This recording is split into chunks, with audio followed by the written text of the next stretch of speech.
Hello and welcome to The Rest is Politics US. Now, after we recorded today's episode, we heard the awful news. I woke up to it here in Washington of the plane crash where a US military helicopter collided with an American Airlines passenger jet, killing all people on the helicopter and all people on the airplane as well. Since then, Donald Trump has held a press briefing, which turned into more of a political rant against diversity, equity, and inclusion policies, and against Joe Biden and Barack Obama. And so we thought it was worth coming on to discuss all of this before our regular episode. Anthony, I mean, first of all, this was awful. And our hearts go out to all of the families. There were people from Russia, people from Boston, people, of course, from Kansas, where the plane was coming from, ice skaters. The stories are starting to come out of the people who lost their lives. And quite rightly, the president, when he gave his press conference, started off with a minute of silence to think about those people. But I think what has been striking, and you're seeing the feedback come pretty instantly, you texted me when you were just watching that press conference, is how quickly Donald Trump injected serious politics into this moment of tragedy when the investigation is still going on. And the president, during his press conference, on the one hand said, we don't have the answers because the press conference is happening.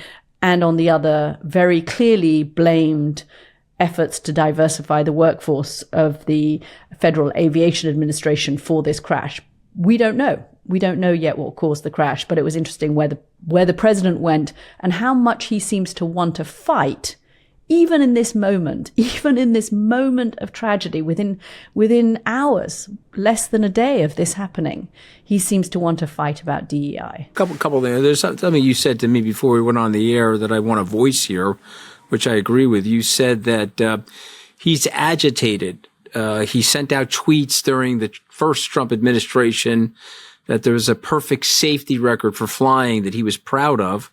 He's 10 days into his administration, and he's got a plane crash, which is similar to the 14th Bridge incident in 1982. So there's been no crash in the U.S. of a commercial airline. We've had private air traffic crashes, but no commercial airline crash since 2009. He let some people go, some air traffic controllers and some people at the National Transportation and Safety Board go. Including the head of the FAA. I'm not saying that's the reason. I agree. We don't know that. Of course. There's obviously a miscommunication, an error. I was flying last night back home from Chicago. The pilots told me on the plane that the transponder wasn't on in the helicopter. And again, we don't know. We're waiting for all the information. But here's what Trump does, which I think is sort of something we have to worry about a little bit. It's fire, ready, aim. So he sends out a tweet last night. He's analyzing the crash, even though he has no expertise to do it. His transportation secretary's nice guy, well-spoken guy, but doesn't have any transportation safety experience. None. Has been on the job a day. Yeah, and they pull the DEI move, and to me, I think they're going to jump the shark, which is an American expression. I think they're going to lose people on this. I think the DEI and the anti-DEI movement is one thing, but now that you're marrying it to people's deaths, I think people are going to be like, whoa, why don't we take a step back and do what very smart commander-in-chiefs would do, which is let's get the information, let's get an understanding of what happened, and then let's put a process in place to really make sure that it doesn't happen again. And so my last point, and I want you to react to this, he looked terrible, Katty K. The makeup was off, the bronzer was off, the eyeballs, he sometimes puts those pads on when he's doing his bronzer. They looked white. The eyebrows looked white, and he just looked off. And the other thing he's not going to like, because I guarantee you right now, he's in the White House study. He has everything recorded. He went upstairs to watch the recording of himself and some of those younger telegenic men like Pete Hegseth and J.D. Vance. Sean Duffy. And he's not going to like it. He's not going to like the image juxtaposition of him old and haggard, stumbling and bumbling, and those guys trying to create a more formal process for him. So, yeah. And the other thing I didn't like about the press conference, my last point, they're jumping through hoops for him. And they made a point, by the way, all of them made a point of praise. The first thing they said was, each of them was to praise Donald Trump's leadership on this issue. I mean, obviously, Donald Trump hasn't actually done anything yet. The investigation is taking place out of his hands. This is an army and transportation safety investigation. It's not at the moment a White House investigation that Donald Trump has been intimately involved in. But it's interesting that the first thing, of course, and reminds me of the first Trump administration, the first thing you have to have out of your mouth. I was speaking to somebody who worked for Trump in the first Trump administration first time around. I was speaking to him last night. And the thing he said to me is, the thing when you work in the White House with Trump is you have to learn to speak Trump. And they have all learned to speak Trump. They've been on the job a day or two, but they're all speaking Trump. Gonna grow tiresome, I think. We'll see. Very, very big tragedy. Awful. I appreciate you organizing this for both of us to get on to talk about it. But what I would say to people, this tragedy, I don't like the minimization of the tragedy by making it a whataboutism moment and talking about something political. It just doesn't ring right. Just imagine Ronald Reagan when the Challenger blew up. If he got on there, rather than to offer condolences on behalf of the nation to people that died and to talk about getting the problem fixed, he starts laboring on DEI issues or these political issues. Or his predecessors. And that was the other thing that he did. He really attacked Barack Obama, saying that Barack Obama wanted to make the federal government less white, attacked Joe Biden, and attacked Pete Buttigieg, the former transport secretary. I don't know if we can say bullshit on this podcast, but anyway, we've said it, so there we go. Anyway, he stood there and said that, Pete Buttigieg had done a bullshit job. But here's a couple of other things that I think are worth pointing out. One is that he does seem to want this fight, and he may have picked the wrong fight over this one. I agree, because people are still grieving. There were Democrats and there were Republicans, and there will have been Trump voters and Democratic voters on that plane and in that helicopter. He has to let the investigation unfold. That's what a leader does. You don't cast blame until the investigation unfolds. But you mentioned that Truth Social post, and I was talking to Senator Gary Peters from Michigan this morning, and Donald Trump sent out this post, and I'm just going to read a second of it. He said, "The airplane was on a perfect and routine line of approach to the airport. The helicopter was going straight at the airplane for an extended period of time. It is a clear night. The lights on the plane were blazing. Why didn't the helicopter go up or down or turn?" And he's not saying there that something nefarious has happened, and I don't know what he had been briefed, but there is an implication there that something happened that shouldn't happen, and was it deliberate? The helicopter was going straight at the airplane for an extended period of time. And it's given rise online to a slew of conspiracy theories. Well, at this point, what you need in a commander-in-chief is calm, patience, and reason. Not casting your blame on your predecessors, not allowing the space to open for conspiracy theories, because that's what's happening already. You look at X, you look at online, it's just, this was deliberate, this was an attack, the helicopter took out the airplane. There is zero evidence for that. But that kind of language allows the space for that to happen, don't you think? I mean, I think, again, it's not the Reagan type, let's get this investigation underway and get everyone to cooperate with it and put our maximum resources around it while we grieve for the families. There's many reasons why I love doing this podcast with you, but that's one of the central ones, that you have stayed on this and you don't want to normalize Donald Trump. And yet, if I said to you, Katty, a plane has crashed, a helicopter hit the plane, what is Donald Trump's reaction going to be? We got an inside the bell curve average reaction from Donald Trump, did we not? This is what you would have expected from Donald Trump, right? Yeah. You're outraged by it. I can sense it in your voice. Yeah. I'm outraged by it, but this is not an outside of expectation reaction from Donald Trump or the minions around him. No, you're right. I mean, as Senator Peter said this morning to me, this is outrageous, this kind of thing that he sent out on Truth Social in the middle of the night last night, because it actually hampers the investigation process. This makes the job harder. The more you inject misinformation into something, the harder it becomes. Yeah, it also puts everybody's cards close to their vest because they don't want to be accused of anything. Right. I mean, I think the other thing I'd say, and then we'll let you get on with the rest of Not that there's been any news at all this week. It has been a wild week, and we cover a lot of it in the podcast that's just coming up. My life is The Rest is Politics US. I used to have like a show called The Rest of Anthony's Life. But my life is now The Rest is Politics US with Katty K and Donald Trump. 1 hour every morning and 1 hour every afternoon. But I just want you to know that my favorite color orange is Bitcoin orange, Katty. It's not Donald Trump orange. And I know your favorite color orange is probably like Hermes orange, but I'm just saying there's different shades of orange. It's a very good shade of orange. He is my least favorite shade of orange. Yeah. But I think, look, just before we leave this, I think what you said, because you texted me while you were watching the press conference and you weren't listening to it because you were in a meeting, but you saw him and you immediately texted me and said he doesn't look great. I think the issue for the White House now and the realization is they own these problems. It's very different when you're in power from when you're running for power.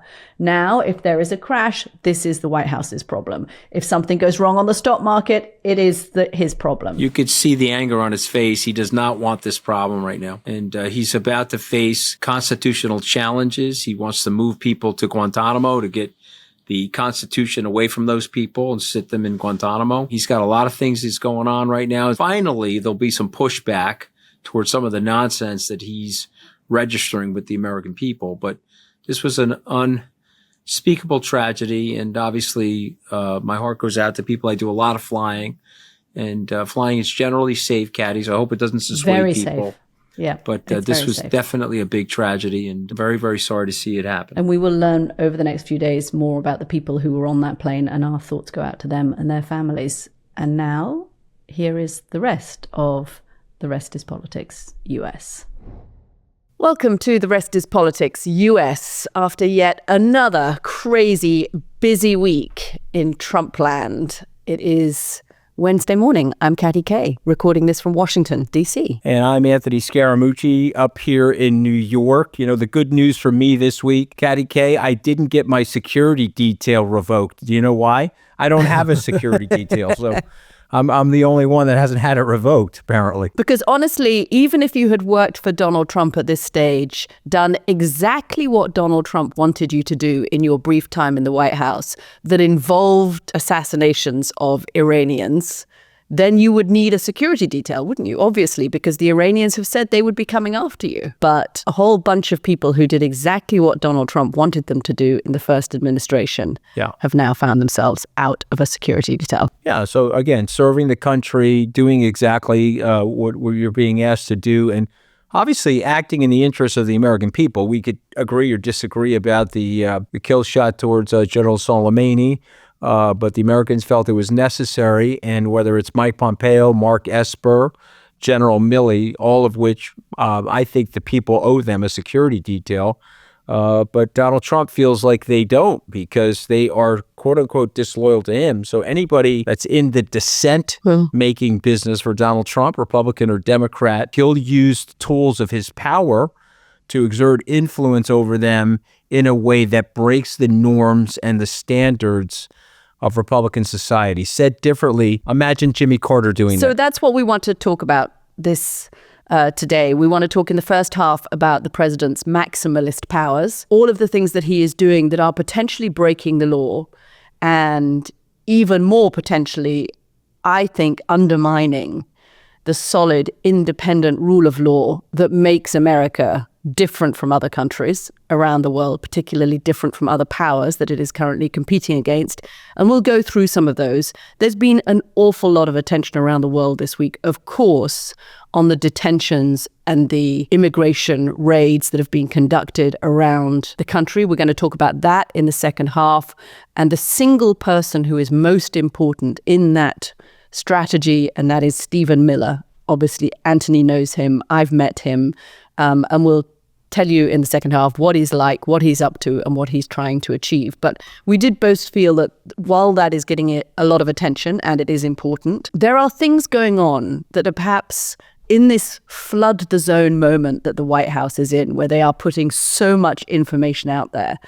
There are things going on that are potentially hugely damaging to America's national security, to America's reputation around the world, to the strength of American democracy, that are kind of slipping slightly below the radar, and we thought it was worth talking about some of those. So another great week for American democracy, Anthony? Of course, the MAGA people would say this is exactly what they wanted. Donald Trump is flying around the country, absolutely delighted, although he has run into a little bit of problems in the last day or two, and I wonder if that's thrown them off a bit. They are pushing the concept of presidential power to its very extreme and quite potentially beyond what is legal at the moment. And it's not the view of American division of power, the checks and balances that the founding fathers, I would argue, had wanted, is it?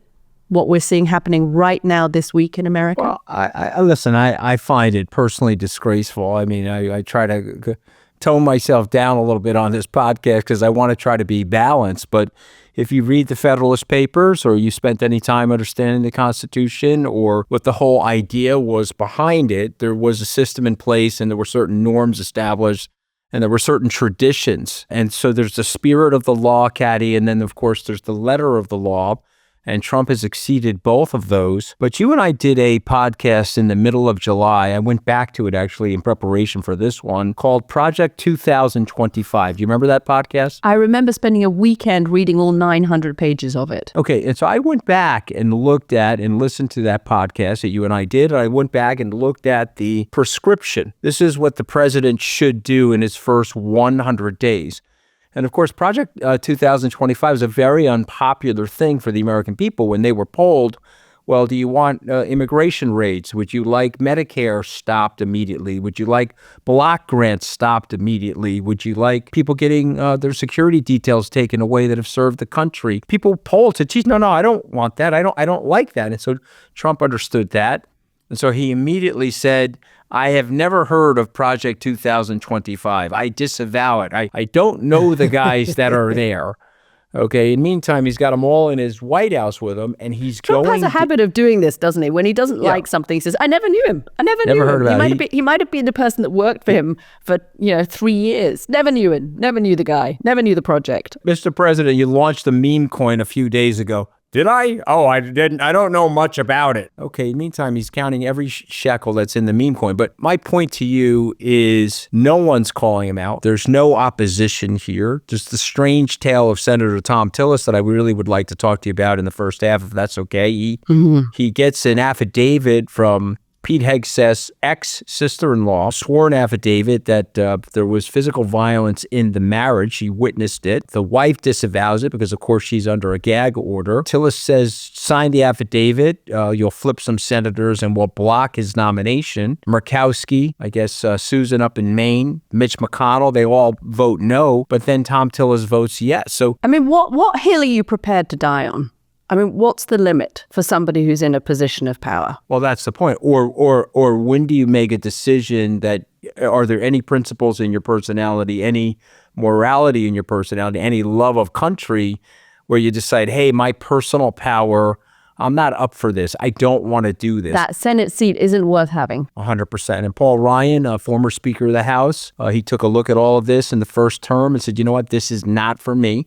I don't want to be a part of this. And if I'm going to be in power in the Republican Party, I'm going to have to do things that are against my principles. Right. And so I'm resigning. And he left. Those days feel like a century ago. Yeah, and then you have the great human pretzel, Mr. 24.5 Scaramucci's Kevin McCarthy. I mean, twisting himself in every possible way to do what Trump wanted, blown to smithereens. So, Katty, I want you to react to this, okay? I've looked at the Project 2025, went back to that episode that we did. He's going right down the list. He's doing exactly everything that's on the list. Why is there no dissent? Why is there no reaction? Why is there no explanation to the American people the types of abuse of power he's trying to execute? Yeah, he's certainly implementing 2025, even though he said he wouldn't want to. One of the key authors, the key author and organizer of Project 2025 is a very senior figure in the White House in the very boring sounding job, the Office of Management and Budget, but which is actually a very powerful job because it controls money and to some extent personnel as well. That man, Russell Vought, was asked in his confirmation hearing if he believed that Joe Biden won the 2020 election. Russell Vaught's answer, the 2020 election was rigged.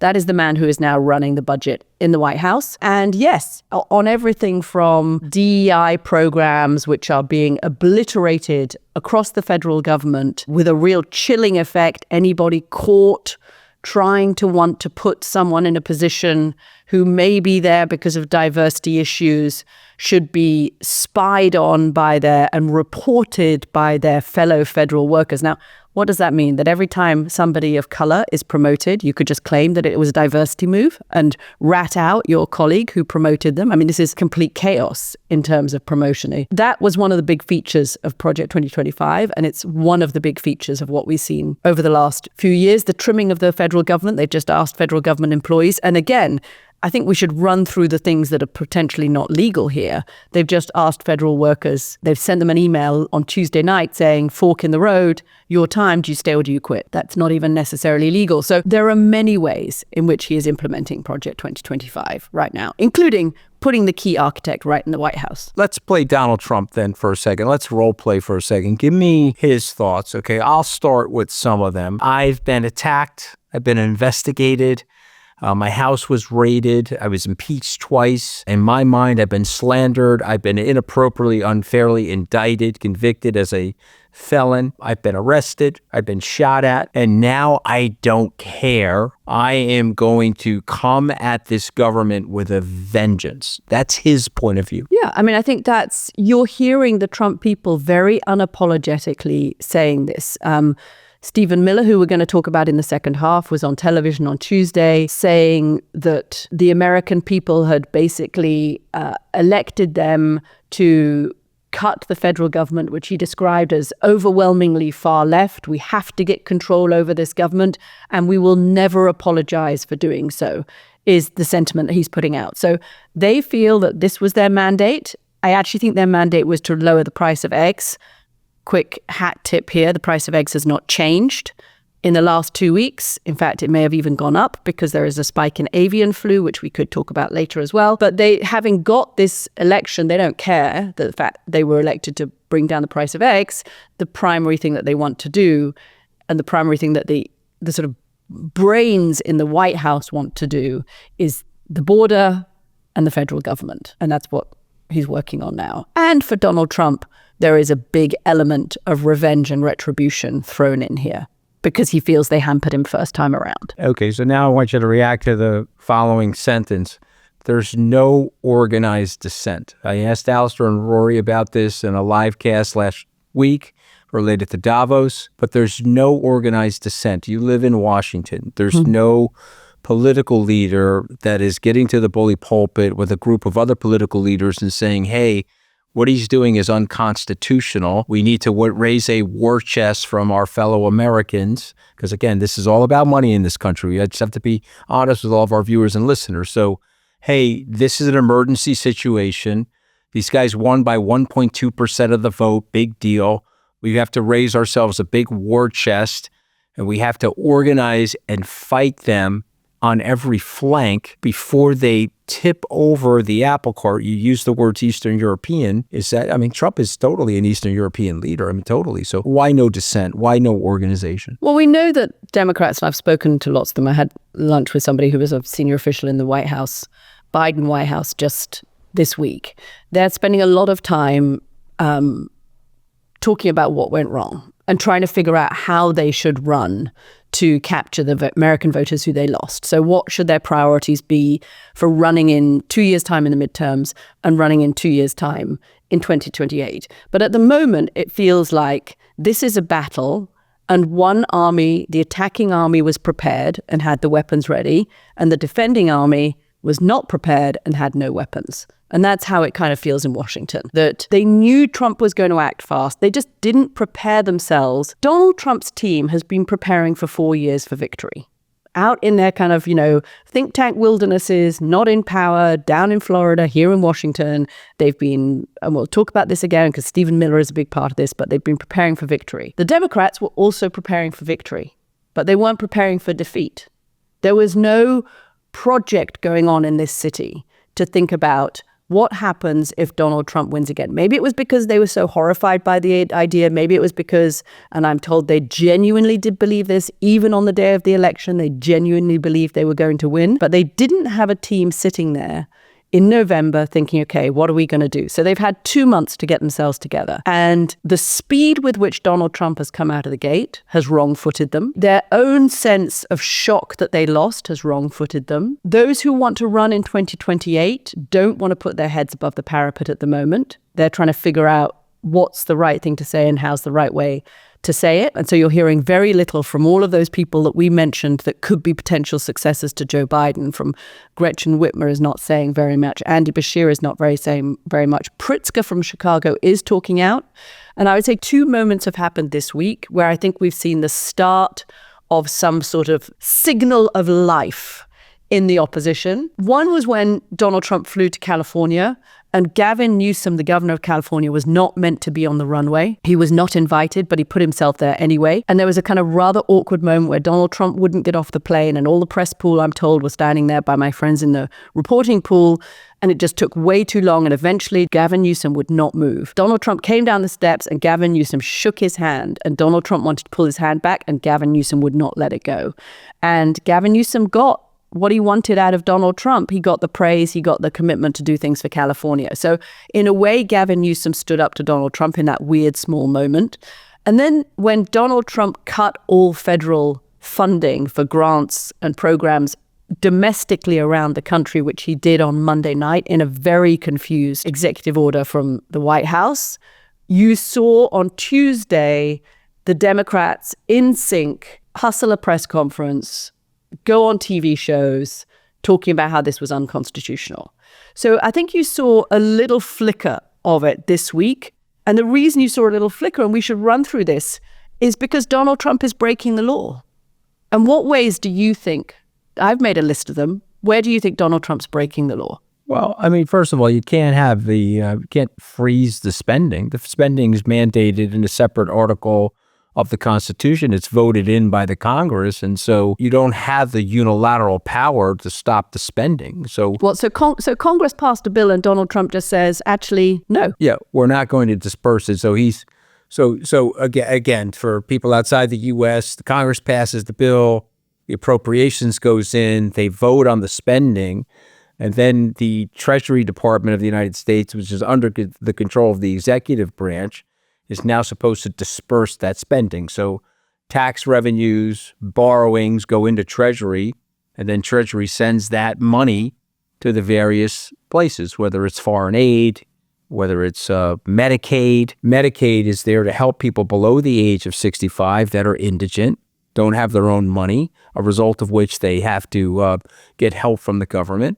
And Donald Trump has just decided unilaterally he's going to stop all the spending. Now, we have a judge that has stepped in, but he says it's a temporary step in because he wants the Congress to get organized and he wants to hear arguments on both sides as to why this would even be legal. So it's right there in the playbook, though. So I guess the thing for me, which I'm befuddled by, okay, he said he wasn't going to do private. I mean, I do believe that people listen to Trump. I do believe they listen to him. I believe there's a psychological compulsion where he's saying something and people, okay, I want to believe that.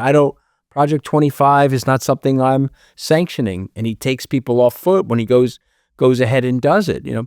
And by the way, catch the interaction with Gavin Newsom for a second. He's calling him new scum. Yeah, his press secretary, his 20-odd-year-old press secretary is calling him new scum as well. This stuff filters down. Right, exactly. So the fish thinks from the head down, and typically happens is you get a terrible leader, and then the people that are beneath the leader go to an exponent of the terrible leader to try to impress the leader. That's what happened to Chris Christie when they shut down the George Washington Bridge here in 2012. But here's the situation. He's calling him new scum. Gavin's meeting him at the tarmac. What does Trump say to Gavin face to face? Katty, did you hear what he said? It was on the mic. Oh, Gavin, you're a great guy, Gavin. You're a great guy.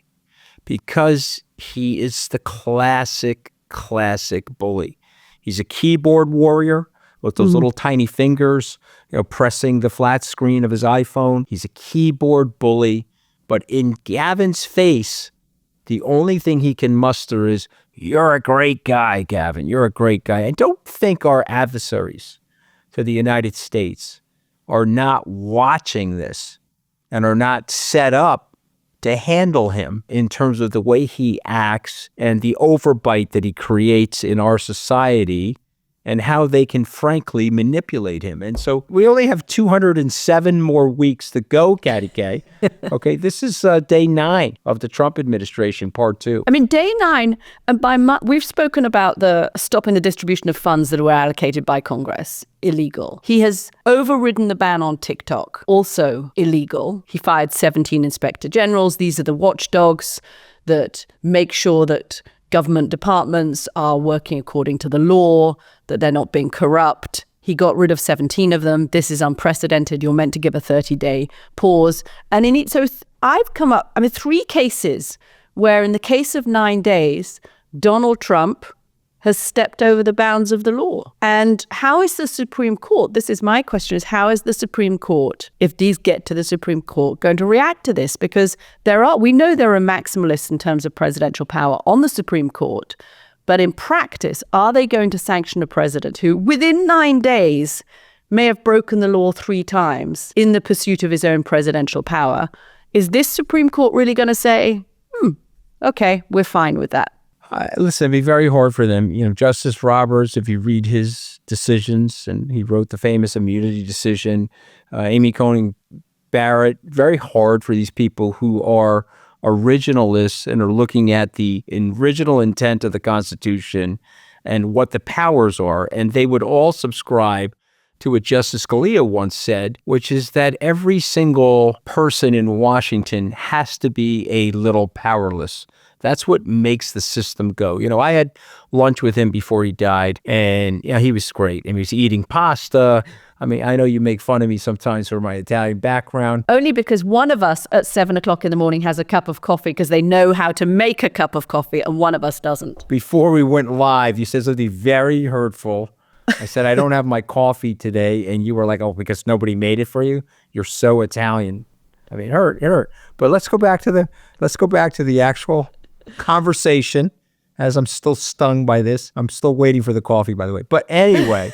You're still waiting for somebody to make you a cup of coffee in your household. Right, exactly. Your poor wife, I love her. I'm an Italian mama's boy, but our viewers and listeners know that. But here's Scalia twirling the pasta. Red wine is going everywhere. He was a great eater. If you were in his perimeter, you had to make sure you didn't get your arm bitten off while he was in Jabba the Hutt mode. But he says to me, Anthony, the most important part of this Constitution, which has made America successful, are the checks and balances. Go look at the North Korean Constitution. They have the same flowery language. Go look at the Russian Constitution. Boy, do they have a big exposition on human rights and the value of human life. He said, but ultimately what makes this is that nobody in Washington is powerful enough to disrupt the system. And now here is Donald Trump trying to do that. So I do think the Supreme Court, many of which are acolytes of Anthony and Scalia, I do think they'll rule against them. Fundamentally, what makes the United States different from China or Russia? It's the fact that it has a reliable, solid, independent system of rule of law. That's why foreigners can come and do business here. That's why people can invest in this country. That's why you can set up a business and not have to worry about the fact that there will be corruption if you do so. It's why you can commit a crime and know that you'll get a fair hearing. And does it work perfectly? Of course it doesn't work perfectly. But it is America's system of rule of law that makes it exceptional. And in 9 days, in 3 different ways, in 3 distinct areas, Donald Trump has said, okay, I'm the president, I'm above the rule of law. It's not how the system works. That is not what makes America a strong, stable democracy. I think that is such a great insight, and just want to expound upon it further. The people empower this government. It's not the government empowers the people. The people in the government, according to our founders, work for the people. It's not Putin's America, where I'm working for Donald Trump, and if Donald Trump doesn't like what I'm saying, he's going to hurt me or take my rights away or do things untoward to me. Do you see what I mean? Mm-hmm. But my buddies on Wall Street are calling me left and right, and they're saying, whoa, I can't believe this happened, and whoa, I can't believe that happened. And I'll just finish on this note. It's, hey, fellas, you get the whole buffet table. You get your tax cut that you want, you get your pro-crypto legislation, but you do get tyrannical anarchy at the buffet. There's no a la carte meal with Donald Trump. You're getting everything, whether you like it or not. You're right. You can't pick and choose. The whole lot is happening right now. And some people are loving it, and Democrats are hoping that the country will wake up and see this and see that this is executive power run amok. And they're hoping that something, either the public or the courts or something else, will stop Donald Trump. But at the moment, the White House is banking on the fact that you throw 500 ideas. It's like bits of spaghetti. You throw 500 proposals at the wall, and 400 of them will be shot down, but 100 of them will stick. And that the opposition just doesn't have the bandwidth to try and fight back. And Congress is not organized enough to fight back. The Republicans in Congress are too cowed. The Democrats in Congress seem too weak.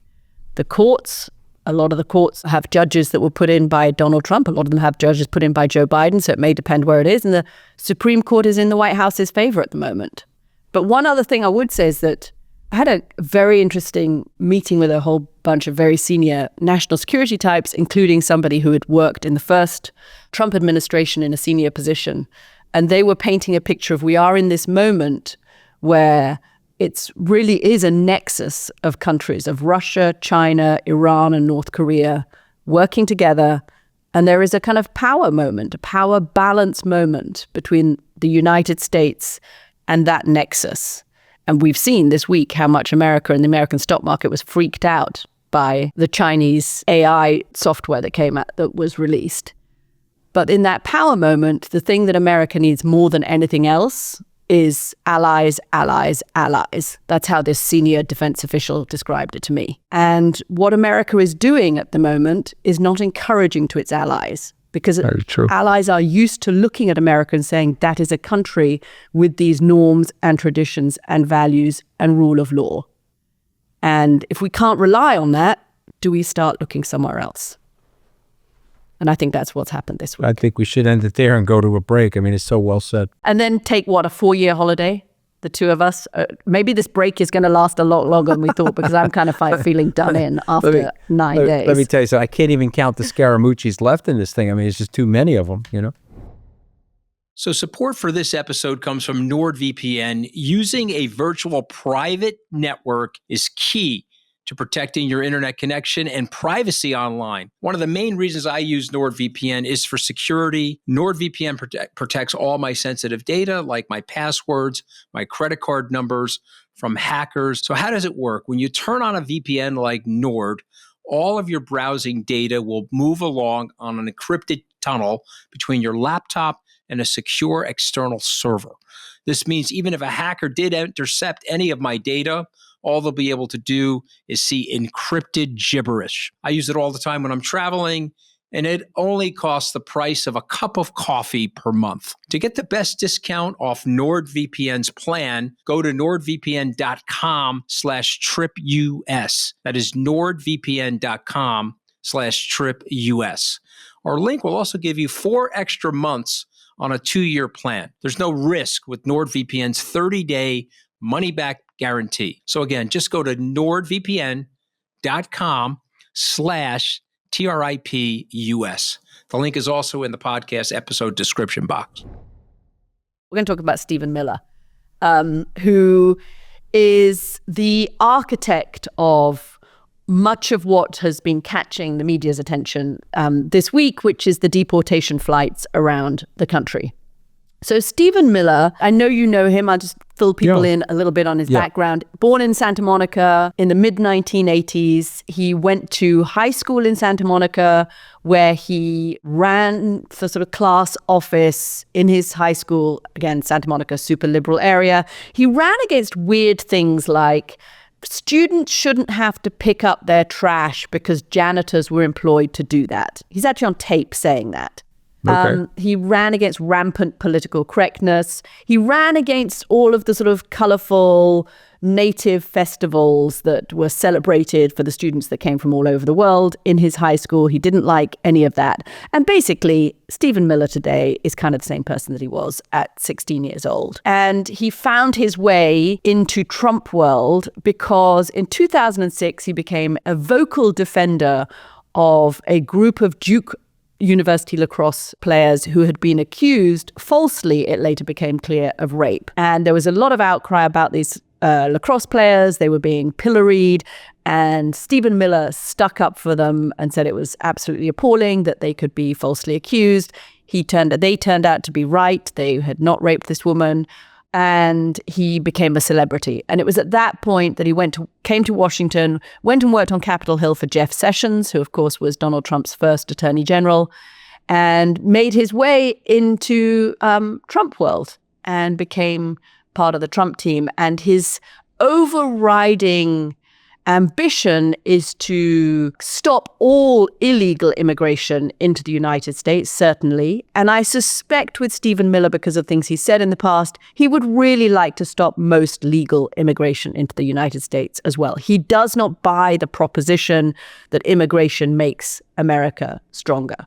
And he has spent the last 4 years, having felt he was thwarted by the deep state in Donald Trump's first term. He has spent the last 4 years in a sort of a pseudo think tank, raising money, getting to know people in Congress, getting to know wealthy donors, and sifting through the American rule book and all of the statutes around immigration to see exactly what they could do to implement his plan. And Stephen Miller is the reason that we have had this whirlwind first couple of weeks. I want to inject some personal anecdotes here because I think it'll add some color.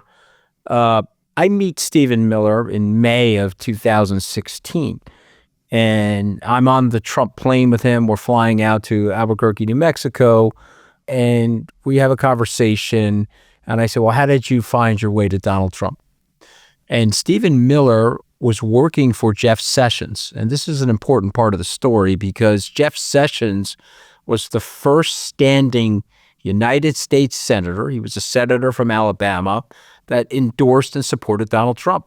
And he brought him down to Alabama for a very big rally, and he signified his endorsement. When he got on the plane with Trump to talk about what Trump wanted to do, he said, I have an acolyte that is a populist. I have an aide that's an acolyte that shares your views on immigration. Why don't you meet him? And may I suggest that he moves over to your campaign because you're, at that time, Katty, a little light and a little thin on policy. And so this is the wonder of Donald Trump. And this is something that people can never underestimate about him. He carried everybody to the first presidency. He was very thinly staffed. He didn't have typical campaign strategists, typical campaign policymakers. He didn't have, listen, I was a Wall Street guy offering him some communications help as an example. So it was a loosey-goose pack of people, but the force of Donald Trump's personality carried them into the presidency. And what's interesting about Miller, he was there from the inception, and he's very pure, because these guys like the word purity, so let's use it. He has a purity about him as it relates to immigration, being offensive to non-white people, particularly non-white immigrants. And this is something Donald Trump enjoys. And so he is one of the few people who has had the 10-year standing relationship with Donald Trump. You really can't find that many people. I was with Trump in 2016. Where are you now? Well, I'm in a foxhole. I'm in alcohol rehabilitation. I'm a former recovering drug addict. I'm dodging people who are trying to kill me because MAGA has put me under the I've just hired 26 people to be my security detail. There's very few people that have lasted this long. So you gave a great rendition of who he is, but I want to expound upon it and say the following. He has Trump's ear and he has Trump's hand, Katty K. He can tell Trump to sign something and Trump will just wantonly sign it because it's coming from the philosophy of Stephen Miller. So a couple of things that I think are interesting about Stephen Miller. One, you're right, Trump trusts him. And I think part of that I've heard is because he doesn't leak. I mean, Trump world leaks like a sieve. And Susie Wiles, the chief of staff, is trying to put a stop to that. But one person who has never leaked is Stephen Miller. Stephen Miller, even after January the 6th, when all other Republicans were kind of, where are the lifeboats out of here? How fast can you row me away from this train wreck? He was the one that was still going on television, saying that he thought that Donald Trump had done great things.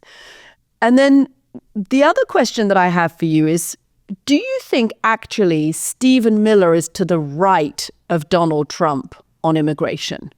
And that there may be things that Stephen Miller ends up doing that could backfire in the sense that Donald Trump is not going to love it if the stock market tanks because suddenly there are no undocumented workers to work in the fields in the spring, to plant the fields. We're coming up for planting season.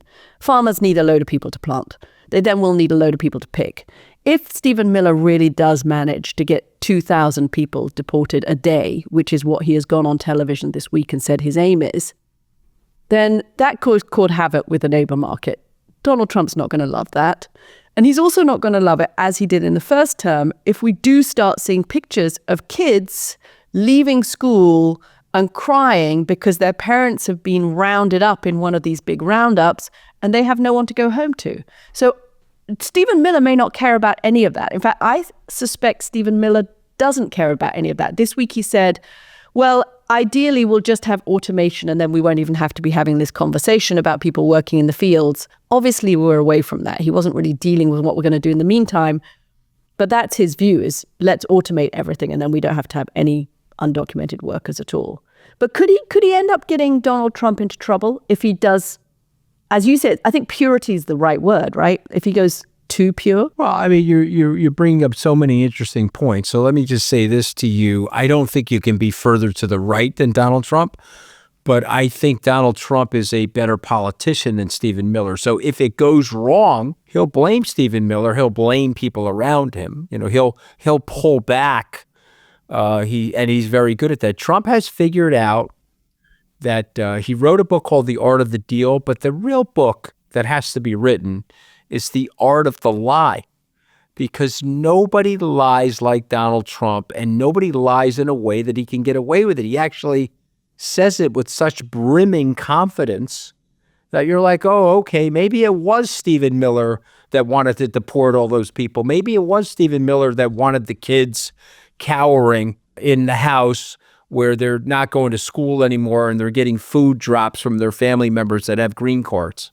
Maybe it was just Stephen Miller, but it's not, Katty. It's Donald Trump. Donald Trump loves that stuff. Do you think he likes lying? Do you think Donald Trump enjoys lying and getting away with it? That's what I was just, when you said that, lying. I hadn't even thought about it before, but it just occurred to me that might be something he would like getting away with. He loves the art of the lie. But here's the thing about Stephen Miller. Stephen Miller is got the Steve Bannon crazy without the Steve Bannon bombast. Okay, and trust me, because I know Trump. Okay, Hegseth is going to get himself in trouble. Vance is going to get himself in trouble. They're just a little bit too good on TV for Donald Trump. That's going to take attention away from them. Miller looks like a robotic humanoid where they're about to unplug him. You know, it's like he's got some kind of Tesla Neuralink in his personality, and he's rat-tat-tat-tat-tat, rat-tat-tat-tat-tat. And like Trump, like, okay, yeah, he's irritating all the liberals. He's owning the liberals with the rat-tat-tat. But he looks like, you know, I don't know, he looks like a character from Beetlejuice, like his head is partially shrunken. You know, I'm not trying to attack him personally like that, but I'm just saying I have no joy for Stephen Miller. And I had more than one fight with Stephen Miller. Oh, I want to know what the fight was about. Oh, yeah, I got him on the phone. There was a policy guy that wanted to meet with him, was giving several $1 million to the campaign. And Stephen Miller brushed him off like it was a flake of dandruff on his shoulder, just brushed him off. And I got on the phone with him. I said, hey, we're not raising any money. Do you realize that? I mean, we did figure it out at the end to get the nickels and dimes off of Facebook and all the people that would run at the Capitol on January 26th. I said, but if you want these real Republican donors, you're going to have to spend some time with him. He blew the guy off. And so I got in his grill And I went up and down the side of his head and said, you better get in that meeting. Okay. And I don't know who the hell you think you are. I know you're like a young punk and you're a know-it-all, but we got to raise the money. Otherwise, we're not going to win. And he fell in line. And then when I got the job, he was very, very nice to me, almost to the point of obsequiousness, because that's what happens with these types of bullies. You know, that's Donald Trump on the tarmac. Oh, Gavin, you're such a good guy. But in the meantime, you're new scum when I get behind my my iPhone. Yeah. So look, Miller's out there. He's going to cause a lot of consternation. Which is what he wants. And by the way, Anthony, news I've just heard in the last couple of days, Stephen Miller, who has lasted forever in Trump world, far longer than Anthony Scaramucci ever lasted. Somebody who may not be lasting very long is the National Security Advisor, Mike Waltz. Apparently there has been a dispute in the White House about whether Mike Waltz tried to hire somebody who had worked for the former head of USAID, Samantha Power. That person may or may not have taken it out of their resume. Anyway, Mike Waltz got caught flat-footed, and somebody in the White House is out to get him and has been saying to Trump, look, he's hiring all of these people who worked in the Biden administration. He is not a loyalist. He's just an old school, lefty who likes foreign aid programs. I don't know if he said he's a lefty, but anyway, Mike Waltz, perhaps not for this parish for very long, which would leave Marco Rubio as, do you remember when we first had these nominations and Mike Waltz and Marco Rubio were the first ones who were appointed, who were told we were going to have? And they were the first names that were released, and everybody heaved a sigh of relief and said, oh, this actually looks pretty normal. Well, if Mike Waltz goes as National Security Advisor, the speculation is that Rick Grenell, who is a much more hard MAGA person, comes in, and that leaves Marco Rubio by himself. And Marco Rubio, I've also heard this from people who've been in these conversations and close to the conversations with him.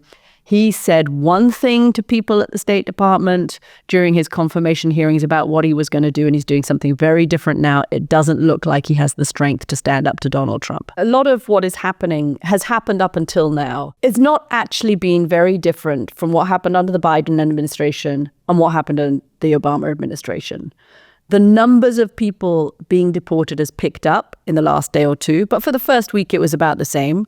The way these people are restrained, which is getting a lot of attention, is exactly the same way, I am told, as was under the Biden administration. They have a 5-point retention system. They're restrained at the wrist. They're restrained with shackles at the feet. They're restrained at the waist. That is not new. A lot of people are making a lot out of that. The big difference is, as you're suggesting, they go and film this stuff. They get right-wing, conservative talk show hosts to be there when these people are being picked up. They film them being put onto the airplanes. Now, some of this may be, they could say, well, it's a deterrence to other countries and to other migrants trying to cross the border. And some of it's just, catnip for the MAGA base. They want to see these people in shackles, and it proves that they're doing what they said. But actually, some of the people that have been deported so far were actually people that were detained under the Biden administration.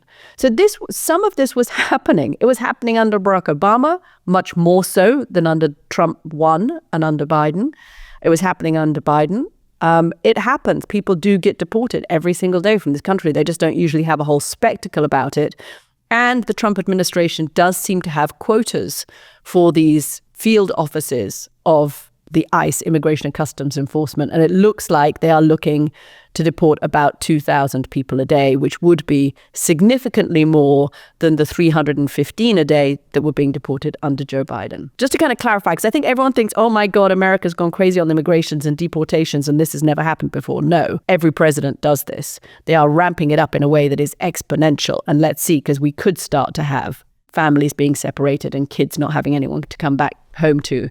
And the way they're making a show of it is what other countries are objecting to. And it looks like a sort of spectacle. And that in and of itself is unusual and pretty harsh. When you were growing up, Katty, and you were thinking about America, what were your thoughts about America in the mid-'80s? What were your thoughts about America in the early 90s? America was cool in the mid-'80s, right? I mean, America was the bulwark against communism. It was this It was the country everybody looked up to, when we thought about nuclear attacks in Europe, it was America that was going to save us. But if I thought more about the countries, as I started to get to know it more in the 90s, it was this land that was made up of people from all over the world. When I moved here in the 90s, I moved here in 1996. You know, the thing that struck me most, I moved here from Japan, one of the most homogenous countries in the world. I could not believe that I could walk down the street and hear all of these different languages and see all of these people that clearly came from different countries around the world. And I thought, wow, this is my kind of country. I mean, I thought it was remarkable. All right, let me test your memory. Do you remember Camden Palace in London? It was North London. It was a dance club. Yes. You ever been there? No, I've never been there, but I do remember Camden Palace, yes. Okay, all right. And So I don't know remember the image of it. Okay, so I don't know if it's still there, but I was listening to Boy George songs there in the mid-'80s. I was at the London School of Economics. I used to go with my buddies there. There were Brits there that would buy us drinks. Come up to the bar and they say, let me buy you a beer, let me buy you an ale. And the conversation was, thank God for America. Thank God that we have troop support. Thank God that we've got some muscularity as it relates to missile defense. And thank God for America. And when I traveled in Europe, America was thought of as a country that was generally trying to get things right. Generally there was a kindness. There was a strength about America, but there was an undercurrent of like warrior veteran humility. Eisenhower was a great warrior and a great organizer of the war, but he was a man that represented himself with some level of humility.